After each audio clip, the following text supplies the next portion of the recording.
And it's time to call our next guest speaker for today. I would like to call upon Miss Alex Trenoweth from UK. And she's going to discuss how to manage a very badly behaved planet, or if I can use the term rowdy planet. So how to tackle a planet which has gone out of its way and it's behaving very badly. That's all she's going to discuss today. Ma'am, please come forward. Welcome, Alex. Alex आपको आज Uranus planet के बारे में बताएंगी. उनकी speech का translation बाद में भी होगा, जिसको इंग्लिश में अगर समझ ज़्यादा नहीं पड़ेगा और समझ में मुश्किल है, उनके लिए हिंदी ट्रांसलेशन भी होगा उनके बाद.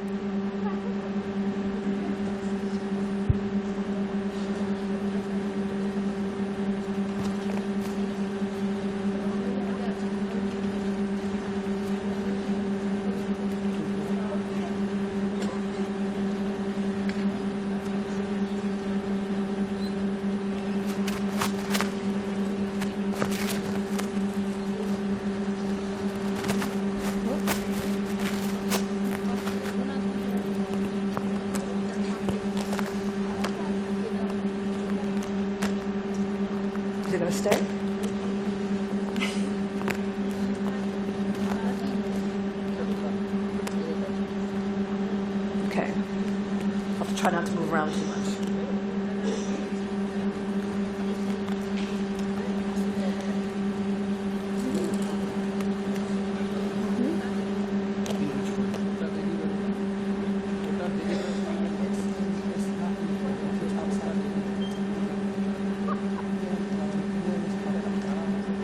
It's the only one that can tell the filter. So many things to hold on to. Very hard for Gemini rising not to use their hands, so I'll try not to flap around too much. I'm going to say again, it's just such a great honor to be here. And it's just this only place in the world where Western astrologers and Eastern astrologers, Vedic astrologers can come together and have a dialogue. And I found it absolutely fascinating that us Western astrologers were outside having a cup of chai talking about the Vedic system and how we can use some of the Vedic techniques in Western-style charts. So, today, this whole entire weekend is such an opportunity for us to discuss these problems and misunderstandings we have. And probably the biggest misunderstanding we have, the biggest difference, of course, is which zodiac do we use. Western astrologers, of course, use the tropical zodiac, and the Vedic astrologers use the sidereal zodiac. And it's about 23 degrees difference between the two. So whole entire signs can change. If you were born in early Cancer by the tropical system, you would be a Gemini in the Vedic system. So it's a great opportunity for us to have this dialogue together. I'm going to stop a little bit and slow down just to remind you that I'm a teacher. And I see a few of you nodding off back there. I can see you back there. Your head's nodding a bit. You've had lunch and you're feeling a little bit not so energetic. But I can see you. And so if you close your eyes, you're going to get it. So keep awake back there. I see you. So,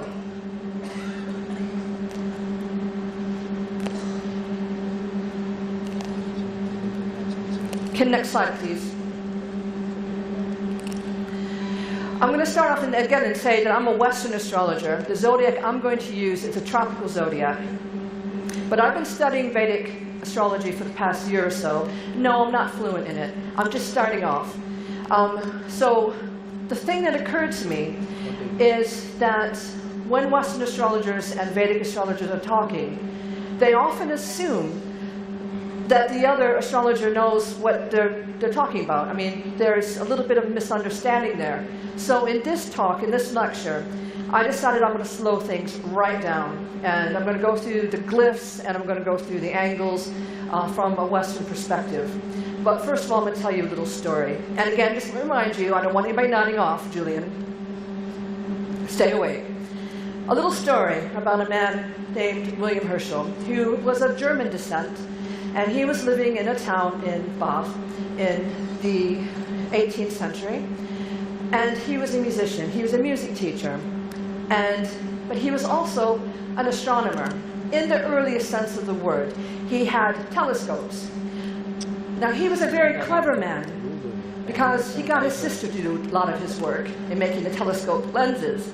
And back then, there was no machines to grind the glass. It all had to be done by hand.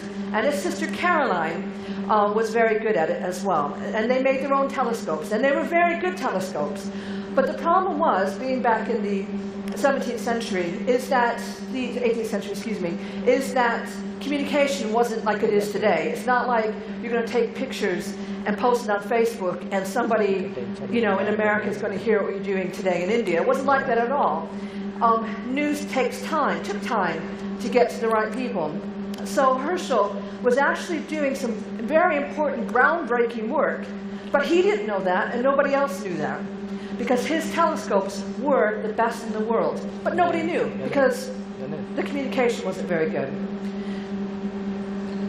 So what he would do was he would see students, he'd give them their music lessons, and if it was nighttime, he'd play with his telescopes, and he'd look outside, and he'd see what he could see, and record it and compare what he saw to the star maps that he had, Flamsteed's being one. And one night, he noticed something very interesting. And he got his telescope in as good a focus as he could, and he could just see something that wasn't on the star maps. So he did something clever, and he got an eyepiece, and he put the eyepiece on the end of the telescope, which tripled the magnification. And he saw something that wasn't on the star maps, and he thought he had seen a comet. So he got very excited, and he wrote off to the University of Cambridge saying, I've used magnification of 600 times, and I've found something very interesting that looks like a comet. And immediately the University of Cambridge started laughing, because no one had ever heard of 600 times magnification. That couldn't have been possible. Theirs were only 240 times magnification.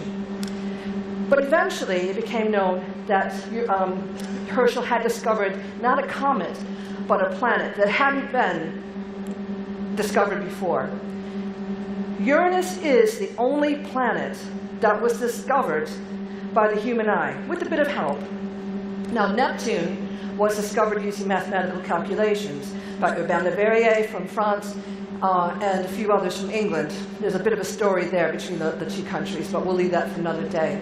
Pluto was discovered using photographic plates, and anything else beyond that is discovered not by human eyes.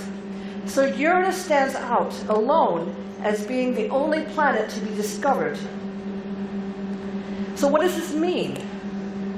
I mean, the astronomers of the day thought that Saturn was the edge of the universe. They didn't believe that anything could be beyond that. Uranus changed the way they saw the world. And what an interesting thing to think about, isn't it? This gas giant beyond Saturn got people thinking, what could this mean? Astrologers of the time were thinking, what are we going to do with this planet? And the planet went through a long phase of having different names. It was called George at one time. In fact, I often heard astrologers with great affection call Uranus George, a reference to George III, who was on the British throne. And Uranus still causes us trouble today, because there are some astrologers, and they have their own methods, who don't want to acknowledge the outer planets, Uranus, Neptune, and Pluto. So that creates a problem, doesn't it? How are we going to integrate this planet? And why is it badly behaved? Well, because of, it's called perturbations. It didn't have a steady orbit, and it was seen wobbling a little bit. So the astronomers knew that there was something else beyond Uranus. So for a long time, Uranus was called the badly behaved planet. And eventually, of course, 50, 60 years later, Urbain Le Verrier, with mathematical calculations, discovered Neptune. Now, Uranus coincided, and I don't like that word coincided, but I guess it's probably pretty close to the English word we're going to get. The discovery of Uranus happened at the same time as the American and French revolutions were going on. So when we talk about the birth of a planet, the discovery of a new planet, we look at the mundane events going on around it. And there are some fascinating things going on, both in America and in France. Okay, next slide, please. Now, what I have up here is Herschel's chart. I know it's not the square chart that you're used to. So I just want to spend a little time, a few minutes, talking through the glyphs and the overall shape of the chart. When Gopal came to London, and we were talking about what I would speak about, he asked me to go through some basic things. And having spoken to some Vedic astrologers, and having learned some Vedic techniques myself, I know that it pays off to slow down a little bit. So I am going to do that. So here is a typical Western chart. It's circular. Next slide, please. Now, red circle up here, that is our ascendant. We don't go straight up overhead. We start on the horizon. And you're looking at a chart kind of upside down and backwards. So this side isn't the west, it's the east side. And so a rising sign is the sign that is rising where the ecliptic and the horizon meet is called the ascendant. And that's where we start. And then we go anti-clockwise around the planetary motions and the day motions the other way around. Next slide, please. So what I have up here too is looking at the IC. You can see it labeled down the bottom, IC. That's the bottom. And the other circle I have up top, that's the midheaven, MC. Now you can look at this chart if you didn't know when William Herschel was born, and you would have a pretty good idea if he was born in the daytime or nighttime, because you see the sun is very close to the IC. So if he were born in the daytime, the sun would be above the horizon. If he were born towards sunset, the sun would be over on that side. So you can see that Herschel was born a little bit after midnight. Next slide, please. Next, please. Are you sleeping down there? The next thing we have, now I know that you have the chakras, and we don't use that system in Western astrology, although it's very, very interesting. So I've circled the moon. That's the glyph we use for the moon. And Herschel had his moon in Capricorn. Very hardworking, very use a lot of his own methodology. But you can see that's found in the 4th house because the houses are numbered. And that's sort of the house of emotions and the house of one's roots. So we might surmise from this that maybe he came from a hardworking family or a family that had prestige because it's Capricorn. Next slide, please. And the next one I'm moving on to is Mercury, which glyph is over, oops, sorry, can you go back one? Mercury, which is in Scorpio. So when Herschel talks about surveying the heavens with no particular purpose, I kind of don't believe it, because somebody with Mercury in Scorpio does things with purpose. They do things very intensely. And you can see that it's in the 2nd house, so he might have been a businessman of some sort, because the 2nd house rules your finances. Next slide, please. The next planet along is Venus, also located in the 4th house in Capricorn. And Venus describes what we like, what makes us happy. Maybe some actions that we do that sweeten life up a little bit. A little bit romantic is our Venus. But it's basically, essentially what we like. Next slide, please. The next planet up in Gemini is Mars. And Mars is our fighting spirit. Next slide, please. Jupiter in Aries. If you remember my talk last year, I'm all about Saturn and Jupiter. But Jupiter in Aries is a pioneer. Somebody who has a lot of energy, who learns very quickly, who passes on the information very fast as well. Next, please. And Saturn in Cancer. Saturn in Cancer may have difficulties expressing their emotions. They might have family problems, or anything to do with the family tends to hit them quite hard, and they have difficulty coming to terms with changes. Next slide, please.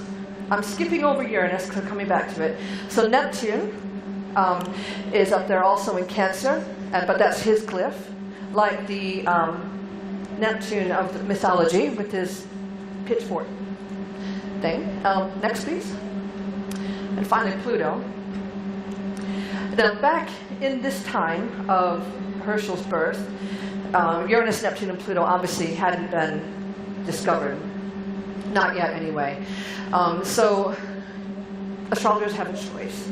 They can either use the outer planets or not use the outer planets for births that have taken place before the discovery of these outer planets. It's a choice. It's a personal one. It's a hotly debated one. Okay, and the next one. And this brings us nicely to Uranus himself, who I circled here. And I'm just going to give you a second to have a really good look at him, because he's the topic of my talk. Uranus in astrology is all about innovation, about new inventions. And I mentioned the revolutions going on. But also what happened when the discovery of Uranus happened was that suddenly there was this blossoming of labor-saving devices. We were learning how to use petrol and all sorts of other things to make our lives easier. It allows us to break the rules, really, and look beyond the tradition and try new things. With Uranus, though, there isn't too much of a concern about morality.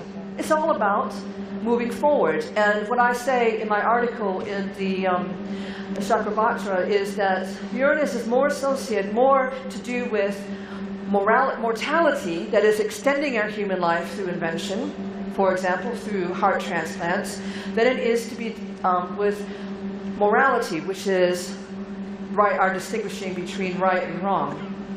And so there's no concern over right and wrong. It's all about making advances as quickly as possible. Next slide, please.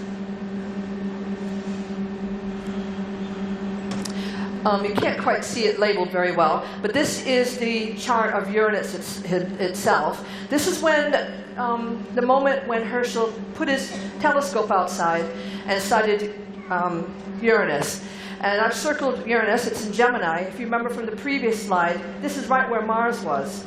So the impact this had was, huge. I forgot to tell you, Richard was talking about aspects, and aspects mean to view, to look at. And the planets have a conversation with each other. Not a real conversation like I'm talking to you, but they relate to each other. And sometimes they get along really well, and they work together really well. And sometimes planets sort of fight together. Sometimes they're never going to agree. And all those are to do with aspects and their placement.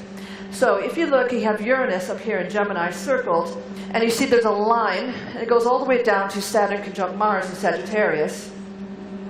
And this sort of shows that there is this sort of rebelliousness, this energy that is one side versus the other. And there's sort of a distinction, or the decision has to be made to decide which side is which and who's going to fight. It's like a continual argument that's never resolved. It just goes on and on and on.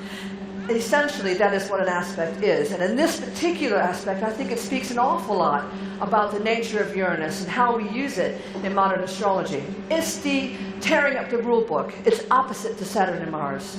Saturn and Mars together in a conjunction want to put the brakes on. They want to slow everything down. Uranus and Gemini wants to speed everything up, usually through technology that improves our communications, mobile phones. Uranus and Gemini, I'd say. Next slide, please.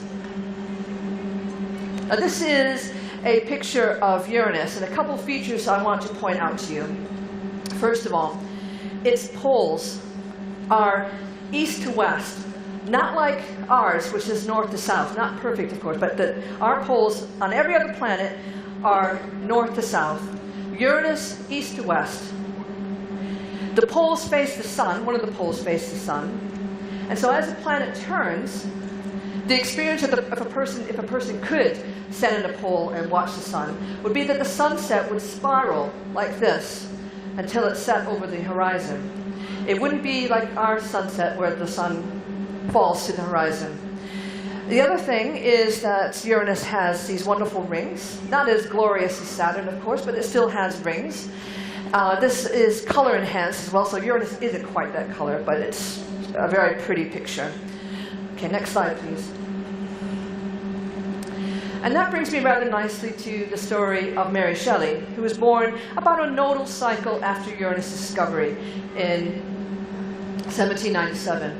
Now, she was a young girl, very famously married to Percy Shelley, who was a romantic poet. And Percy was off doing his own work, his writing, and he was doing great things. And he was hanging out with Lord Byron, another romantic British poet, and a few others. And they were in Switzerland on holiday. And of course it rained. And it was cold and it was horrible.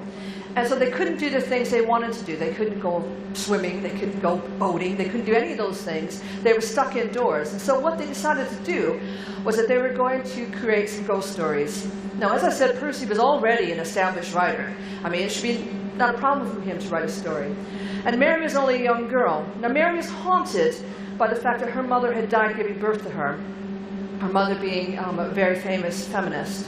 So Mary never grew up with a close female mother figure.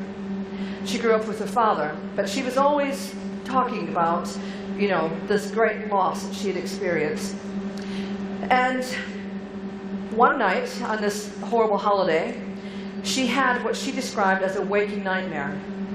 And what she saw was, she saw a man kneeling before a monster of his own creation. And it was, she called it the unhallowed arts, the unholy things. And it frightened her. And it frightened her so much, she made a very good story out of it and called it Frankenstein. Luckily for me, I've read Frankenstein, the book, 10 million times because I had to teach it for English. So I know the story very, very well. And the way the story goes is that Victor Frankenstein was a young student. He was a medical student. And he started to get the idea that he could artificially create life. And he thought he could do it through this new discovery of electricity.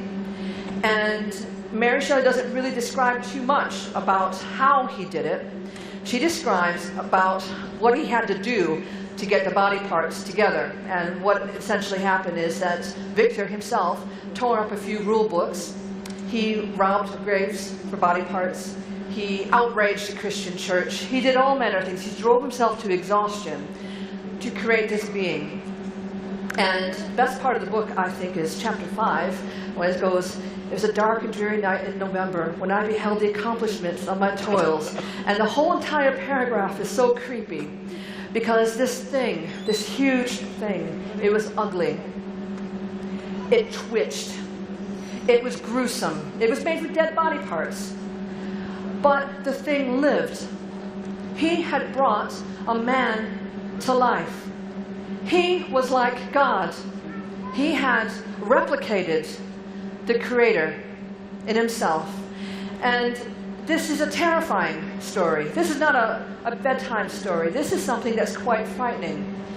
So the creature, when it opened its eyes, Victor ran away from it.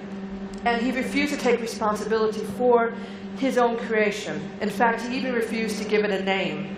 Now, Hollywood has given it a name. Hollywood calls the monster Frankenstein, but that's not what Mary Shelley did. So this creature was hideous, but it was smart. And it observed a family with a blind man. It made friends with a blind man who couldn't see how ugly he was.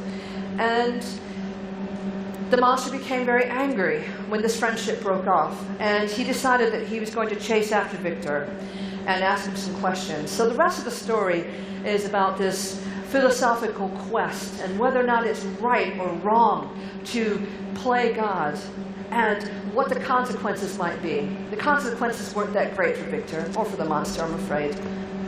Okay, but that's Mary Shelley. She looks kind of sweet and innocent, doesn't she? You wouldn't guess that she could write such a terrible story. Okay, next slide, please. Now, that is Hollywood version of Frankenstein. But you get the right idea. This is Boris Karloff. But you get the idea. This is not somebody you want to snuggle up to on a dark and rainy night, is it? Okay, he's kind of frightening looking. I bet he smells bad, too. All right, so he's not a pleasant creature, but this is what Victor had created. Okay, next slide, please.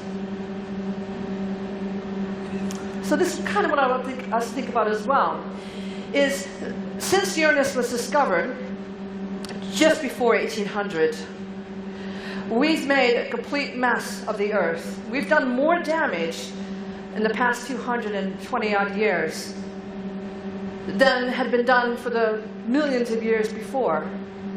We've made a mess. We've created this monster. We are now in a situation where we need to start thinking about what's going to happen to our oceans. Our weather's changing.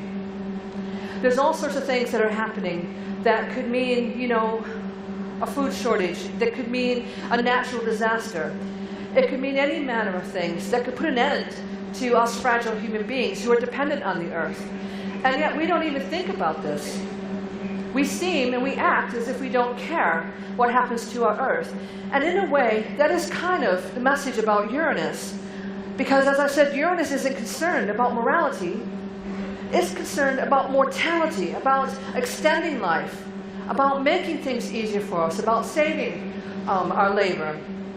Next slide, please. So I was thinking, I did an awful lot of thinking actually, about this dialogue between East and West. And you know, how it's so important that we keep talking to each other, that we keep learning from each other. And so I have another chart on the board. I made this one nice and colorful. And I don't think this has a pointer. But if you can see Aries over on the western side, you'll see Uranus. And that's the position of Uranus when it was discovered. And on the outside is Neptune, currently transiting Uranus. And I just think that it's a wonderment that we're starting to think about this. And this is actually the year that the book War and Peace was written, in 1869. And it's about a family. And I was thinking it's a really good example of sort of the dilemma we find ourselves in.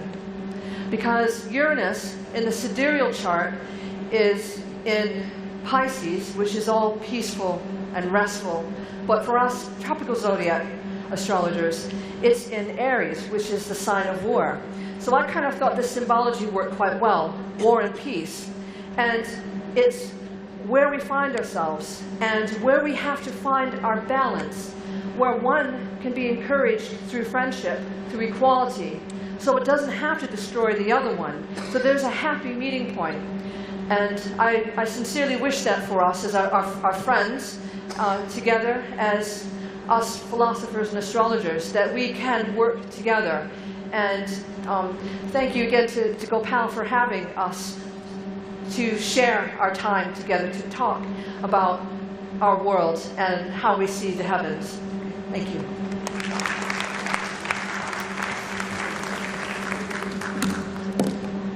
Thank you very much, Alex. Second. Thank you very much, Alex, for your Uranus about all. इन हमारे भारतीय संस्कृति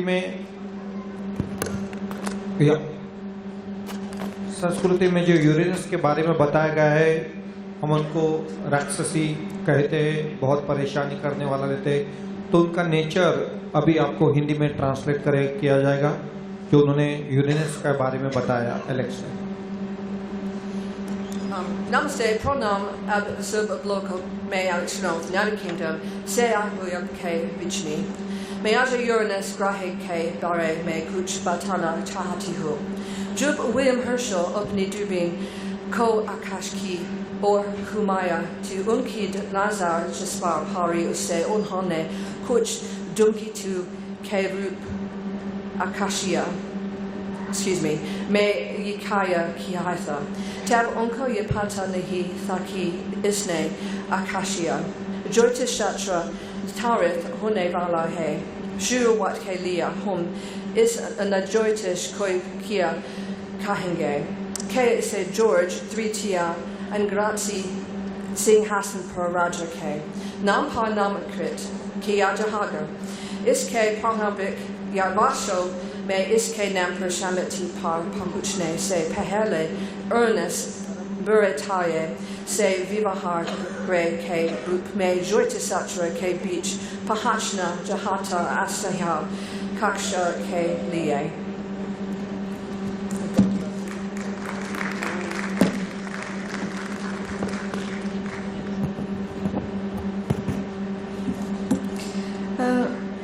miss Alex Trainworth के विषय how to manage a very badly behaved planet का हिंदी में संक्षेप में अनुवाद करने जा रही हूँ।